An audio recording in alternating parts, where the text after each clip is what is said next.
Thank you very much for the invitation to speak on this occasion. So from the morning sessions, I think I'm now taking you into a completely different world, the world of microcirculation, studied with a new technique called two-photon microscopy, which is a kind of a modification of confocal microscopy. But we're able to examine single brain vessels, single cells, subcellular elements of cells and blood vessels, and we can do that at almost at a nanoscale level. And so it's kind of it's working by having a very big and clumsy microscope where you shine light into the brain and can actually see the small vessels as shown here in the upper right corner. The next slide will show what type of image you can get of in vivo and this in vivo situation. To the right, you see the cerebral circulation of a mouse, where we injected the fluorescent dye in the blood. And what you can see of like small black spots is the red blood cells interrupting the column of fluorescent plasma. And it looks very complicated, and I think it is. And there's no easy way to understand how the vascular system is organized. I think there was some clues in Frank Erik's talk where he had these cortical infarcts. I think some of them look like that there has been a clot in a penetrating arteriole, but I mean, this is a topic for discussion. The cerebrovascular resistance was in the past believed to be determined completely by arterioles. Of course, the big middle cerebral artery and so on, but also the pile and penetrating arterioles, which are covered by vascular smooth muscle and also by pericytes, and I'll show you a little bit later. It's not only vascular smooth muscle cells that cover arterioles. Recently, there's been studies by ourselves and others showing that also capillaries contribute to microvascular resistance because some of the pericytes, which is a modified form of vascular smooth muscle cells, are contractile. They contain alpha smooth muscle actin, and they are able to contract in response to specific stimulation, and they do. We also recently reported that in the brain, like in the mesentery, we have what's called precapillary sphincters in about 50% of the capillary kind of vascular trees. And these will contribute importantly as a bottleneck to microvascular flow. The branching order of capillaries plays a huge role in what they do, and I'll show that later. We have an element of tortuosity in the network, as you can clearly see in the slide to the right, that we need to understand. And we also, at the inside of the glycocalyx, inside of the endothelial cells, have a glycocalyx layer, which is supposed to play a major role both in blood-brain barrier, but also in the ease by which red blood cells will pass through the capillaries. The next slide shows how such a setup looks like, but also today, what I will talk about today. I'll talk about how both penetrating arterioles and capillaries, they regulate the blood flow. The vascular signals that propagate in capillaries. I will talk about calcium fluctuations in pericytes as a major mechanism of capillary diameter regulators. And I'll talk about the newly discovered precapillary sphincter in the brain and how this bottleneck may rule all the other elements of vascular resistance. So now the next slide shows how this type of setup looks like. So what I'll talk about today is all mouse work. We cannot do this study in larger animals because to do this type of microscopy, you can see down to about 800 micrometers of the brain, and you can't put a big animal into this type of instrument. At least it had not been developed yet. I think the largest animal that has been put into it is a kind of a primate, which weighs about 800 grams. But we use small mice. They weigh about 50 or 25 grams, and they have a different, they have been encoded with different calcium indicators in their nerve cells and in the vascular cells. The next slide shows what happens when you do a very simple stimulation. It corresponds to when you touch your own hand. So this is the supersensory stimulation where we actually touch one of the whiskers of the mouse. And you can see here to the right, the green cells are the neurons, the yellow cells are the astrocytes, and you can clearly hear down at the bottom of the picture outline of blood vessels with astrocytic end feet around it. And when we touch the hand of the whisker of the small mouse, we can see here in the middle part of the picture, you can see how you get a rise in calcium because the indicators in the nerve cells are all, both in astrocytes and neurons, are all calcium indicators. The biggest surprise by this type of study is that astrocytes are equally active as neurons. Some people might think that only neurons get activated when you do something, have some type of activity, but I think that 2-photon microscopy has shown that astrocytes are at equal foot with neurons in terms of rises in activity or any type of stimulation.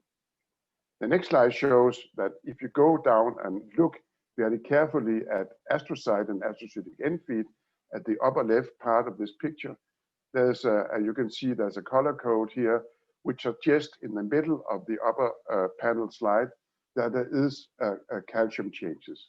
It turns out that astrocytes, they were in the past believed to be only to be able to produce very slow changes of calcium, they can produce calcium changes that are as fast as the neurons. So the astrocytes are not only at par with the neurons in terms of responsivity to stimulation, but also in terms of the time domain in which their second messengers operate. And we could show in this work that was published in 2018, and we had a 13, and we had a second paper in 2018, that you have an increase in calcium, in fast calcium astrocytes that precede any type of capillary dilatation. So we think that there is a sequence of events where signaling from neurons to astrocytes will trigger calcium rises that will be transmitted to blood vessels that will lead to a vasodilatation. Now, astrocytes cannot dilate or constrict blood vessels. Therefore, it came in handy that we established a collaboration with David Appel's lab in London, shown on the next slide, where we started to study vascular pericytes. So astrocytes completely cover pericytes, which I talked about before, which is the modified vascular smooth muscle cells that cover all capillaries. So here we have a penetrating arteriole in the lower left corner. You can see what's called the 0 order vessel is a capillary. The 1st order vessel is the first capillary. Then you have a division, so you get a 2nd order capillary. And we could show that when we stimulate the mouse whisker again in this little animal, we could find a dilation of the capillaries that coincided with the red cell here, which is a pericyte. So this pericyte is genetically encoded with a red color, so we could identify the vascular cell that is activated. We could show that that to the right, you can see that we get the same pattern with short and long stimulation. And if we do, as you see in the lower right part, repeated stimulations, we get similar responses of the capillaries. They do dilate in response to any type of stimulation. If you go to the next slide, we studied the time sequence of events. If you could start the movie, Marlene, then we can show that here we can see that this is the penetrating arteriole called the 0 order. This is the 1st order capillary. And we can see this is the diameter changes. If the movie can start, I can't start it, I think. Can I start it? No. Please start it again. You might be able to see that actually you get the capillary starts to dilate before the penetrating arteriole, suggesting that there is an active process in capillaries that can actually precede any dilation of the penetrating arteriole. And this was definite evidence, and for the first time, of an active role of capillaries in blood flow regulation. So if you go to the next slide, just to sum up, we think that this paper showed that both penetrating arterioles and capillaries regulate several blood flow. But if you do some type of stimulation to the brain, then the vascular responses will be initiated in capillaries and not in penetrating arterioles, which is kind of intuitively possible to understand because the pericytes and capillaries are much closer to nerve cells and to any signaling molecule released from neurons and astrocytes.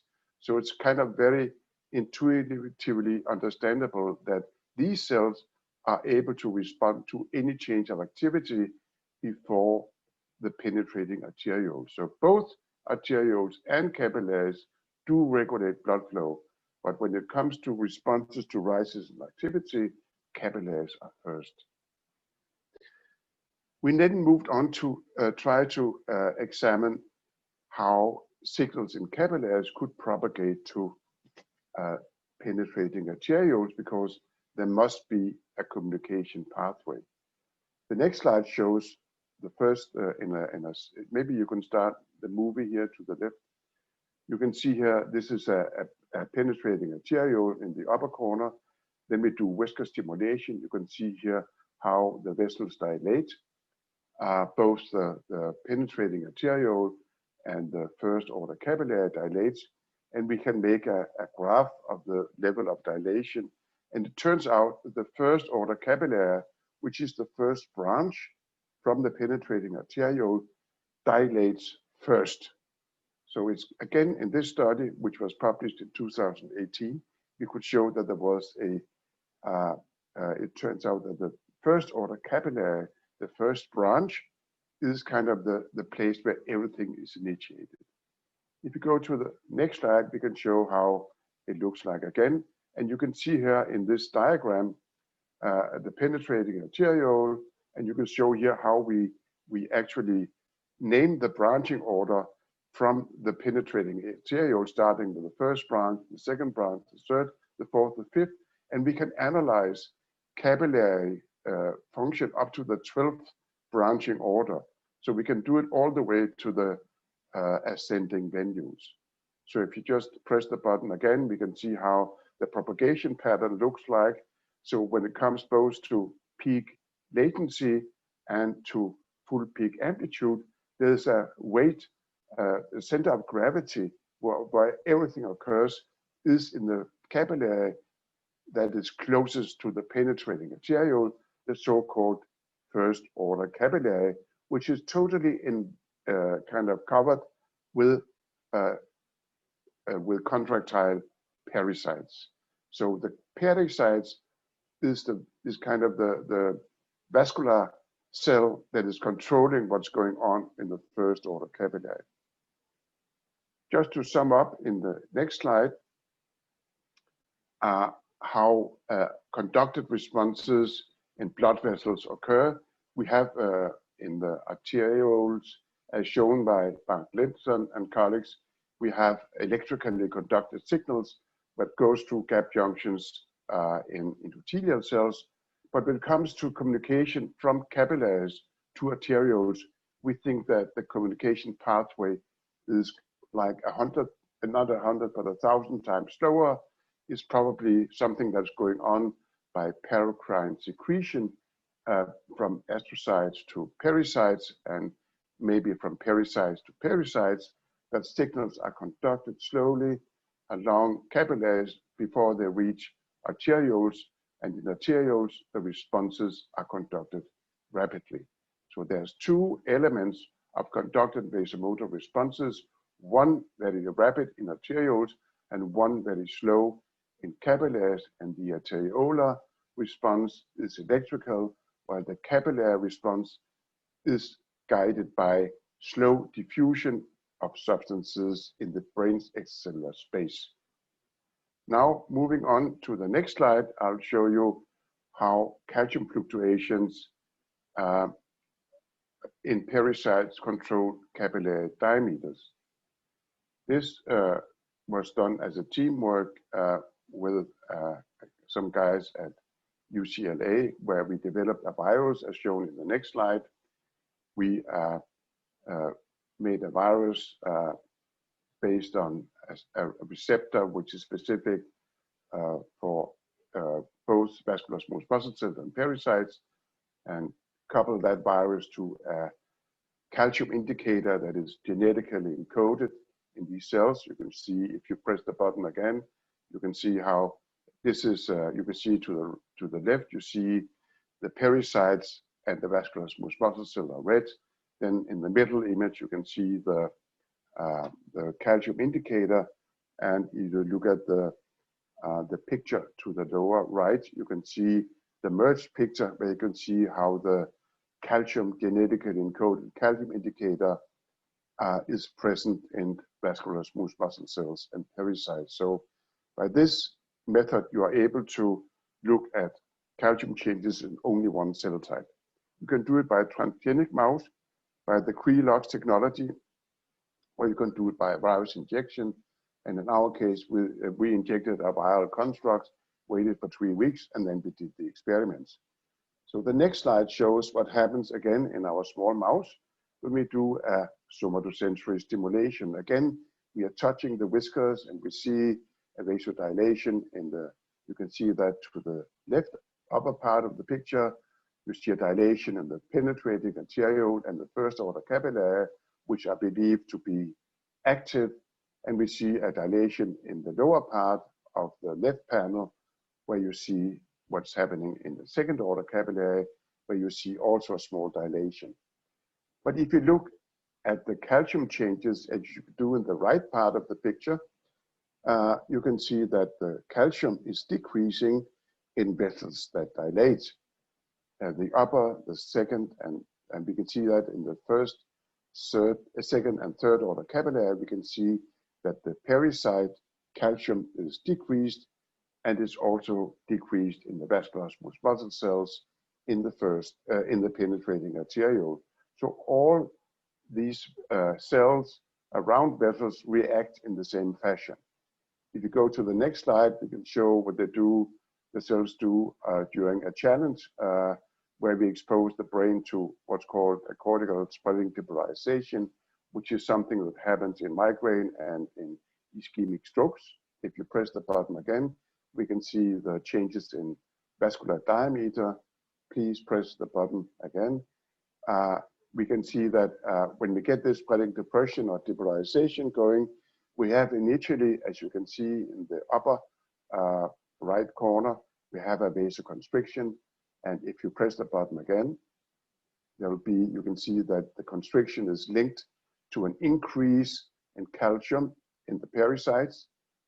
If you press the button again, we can see that the following vasodilation is followed by a decline in calcium. And if you press the button again, we can see that the persistent vasoconstriction is linked to a persistent increase in calcium in the pericytes. So during spreading depolarization, which is what's happening around the ischemic zone in the penumbra and also happening in the normal cortex in migraine patients, we have vascular changes that are important and in some cases kind of disastrous for the tissue. And these vascular changes are accompanied by calcium changes inside the blood vessels and inside the mural cells, the contractile cells around the blood vessels. So if you go to the next slide, just to show up, I've now shown you that both penetrating arterioles and capillaries regulate blood flow. I've shown you that we have a signal that propagates from capillaries to arterioles.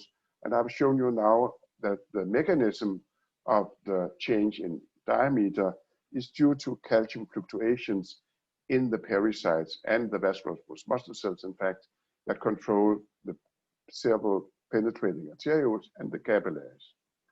Now going to the next slide, I'll just show how we looked into the old textbook to look for, pre-capillary sphincter. So in the very old days, Benjamin Zweifach, an American physiologists described precapillary sphincters. You can see here they're well known from textbook that are supposed to be bottlenecks controlling the inflow of blood to capillaries. Go to the next slide. You can see how we actually found them in the cortex. We took a kind of an image of the cortex, then and with light microscopy, then we did confocal. And then if you press the button again, you can see here how we can make what's called a C-stack, like a stack of vessels. And then to the right, you can see a reconstruction of this type of stack. So we can take images like with very, very brief intervals down to the cortex, and then we can see what the vessels look like. And what was actually quite interesting and scary was that we had these bottlenecks, especially in the top part of the cortex. And you can see that in the image here to the right. If you look at the lower left corner, you can see how this type of a bottleneck looked like. If we did this in mice that have red pericytes, you can see that in the next slide, please. You can see to the left, you have the penetrating arteriole coming into the tissue, and you can see here inside the square, you can see how this type of sphincter looks like. If you press the button again, there will be a more clear image. You see here to the left of the big image, you can see the image like the sphincter, like a constricted part of the blood vessel, which is encircled by a pericyte. You can see them all the way through here, this narrowing or neck, as we call it. So there's a neck, as we call it, and a bulb, which is kind of the small dilation after the neck. And we find this in about 50% of all first order capillaries. So in the cortex, about 50% of all capillaries have a sphincter at the neck. And that we think is a very, very important feature of cerebrovascular control. And if you look at the next slide, I'll show in a more schematic way that we can how this looks like. So here we have, you can see to the left, we can see the sphincter with the thin skull. We can see it, as you see, in the middle of the left panel. We can see it in a awake mouse, and we can see it if we perfusion fixate the mouse and take out the brain. We can also see the sphincter in slices. And to the right, we have how we imagine that this looks like. We have the penetrating arteriole coming into the cortex. Then we have the sphincter. Then we have the very long and extensively covered. And then we have the branches. But if you can look at the insert here in the lower right part of the ex vivo picture, you can clearly see what the sphincter looks like. It's a very narrow part, totally encircled with a big fat pericyte. And if we go to the next slide, we can see it again, the precapillary sphincter to the right.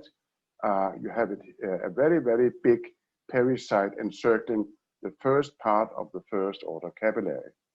And we go to the next.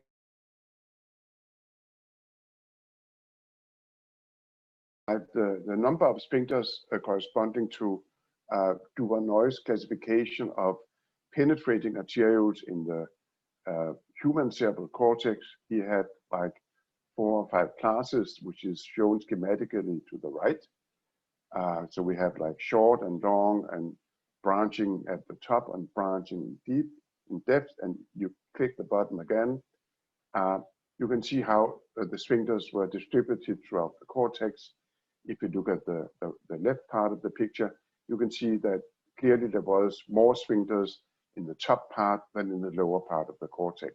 So it's something that seems to limit the pressure drop across capillaries in the cortex. And we think that the main function of sphincters, in addition to acting as a bottleneck for capillaries, is to preserve perfusion pressure throughout the cortex, so that there's no pressure drop across the cortical kind of depth. So if you go to the next slide, showing some more functional pictures, maybe you can press the button again. And you can see here in the lower left corner how the sphincter actually dilate during stimulation. Now is during rest. And in a few seconds, we'll stimulate. you can see how it will dilate. It did in the first one. Can you press the button, press the movie again, Marilena? Yeah. So maybe here you can see here how it dilates. Oops, it dilates. So if we measure then the dilation, you can see here in the panels to the right, you can see here how we have the dilation of the sphincter is twice as high as for the rest of the penetrating arteriole, the first and the second order capillary. And you can see here that the drop in resistance is also highest at the level of the sphincter. Please press the button again, Marilena. We have also what's called a post-stimulus undershoot, where we have a constriction. As constriction is also largest at the sphincter, and you press the button again, which is consistent with the increase in resistance being largest at the level of the sphincter. Please go on, Marilena. We sometimes see red blood cells getting stuck at the sphincter. You can see that suddenly there's a block here. There's only plasma, not anything red blood cell coming through. Go to press the button again. And you can see here, this also here, you see suddenly there seems to be a stop. It could be red cells, it could be white cells that is blocking the sphincter. So there's a risk of getting focal ischemia or pockets of ischemia for brief periods of time, even in normal mouse and maybe in humans. Go on to the next picture. And please press the button again. And I have always been over speaking, but so please just move on. Can you go on? I think I'll go to my final slide because yes. So what I've shown you is that both penetrating arterioles and capillaries regulate blood flow. I've shown you that we have these slow responses, and we have shown that if you have a dilation, then calcium goes down if the vessel constricts. Calcium and pericytus musculus go up. And I've shown you the existence of precapillary sphincters that we think is bottlenecks for capillary blood flow. And the next slide, please, just to honor my group and the foundation, and thank you for your attention.